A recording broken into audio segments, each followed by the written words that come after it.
नमस्कार, मैं शालिनी और आप देख रहे हैं नेशन न्यूज। आपकी आवाज आई। बढ़ते हैं आज की बड़ी खबर की ओर। आरसीबी वर्सेस सीएसके मैच में रविंद्र जडेजा ने बना दिया अद्भुत वर्ल्ड रिकॉर्ड।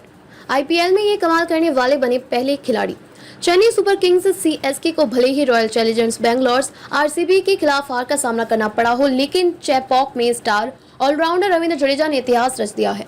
वह आईपीएल इतिहास को पहले ऐसे खिलाड़ी बने जिन्होंने 3000 रन और 100 विकेट लेने का अनोखा रिकॉर्ड बनाया। यह उपलब्धि जडेजा ने रॉयल चैलेंजर्स बेंगलोर आरसीबी के खिलाफ अपनी 25 रन की पारी के दौरान हासिल की।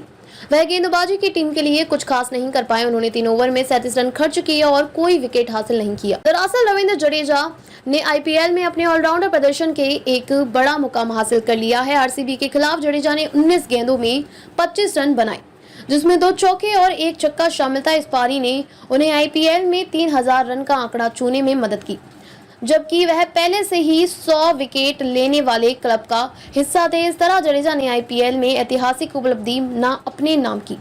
वे आईपीएल इतिहास का एकमात्र खिलाड़ी बन गए हैं जिन्होंने 3000 रन और 100 विकेट लेने का रिकॉर्ड बनाया। हालांकि गेंदबाजी में वह महंगे साबित हुए। आरसीबी ने चेपॉक में 17 साल बाद अपनी पहली जीत दर्ज की और चेन्नई सुपर किंग्स को 50 रन से मात दी। पहले बल्लेबाजी करते हुए आरसीबी ने 20 ओवर में 196 का स्कोर खड़ा किया, जिसमें रजत पाटीदार ने 32 गेंदों में 51 रन की शानदार पारी खेली। चेन्नई सुपर किंग्स सीएसके को लक्ष्य का पीछा करने में संघर्ष करना पड़ा और वे 20 ओवर में सिर्फ 146 ही बना सके। सीएसके के लिए सचिन रविंद्र ने सबसे बड़ा 41 रन बनाए, लेकिन बाकी बल्लेबाज दबाव में आकर फ्लॉप हो गए। जोश हेजलवुड ने 3 विकेट लेकर मैच का पासा पलट दिया, जबकि यश दलाल ने 2 विकेट लेकर सीएसके की मुश्किल बढ़ा दी और इससे तरह आरसीबी ने चेपॉक में ऐतिहासिक जीत हासिल की। सड़क से सदन तक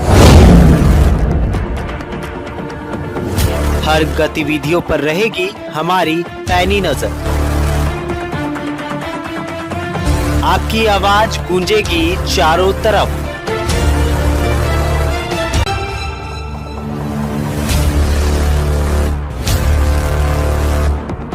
क्योंकि हम हैं नेशन न्यूज, आपकी आवाज आपके साथ। अब तक के लिए बस इतना ही। फिर होगी आपसे मुलाकात। तब तक के लिए नमस्कार और देखते रहिए नेशन न्यूज, आपकी आवाज।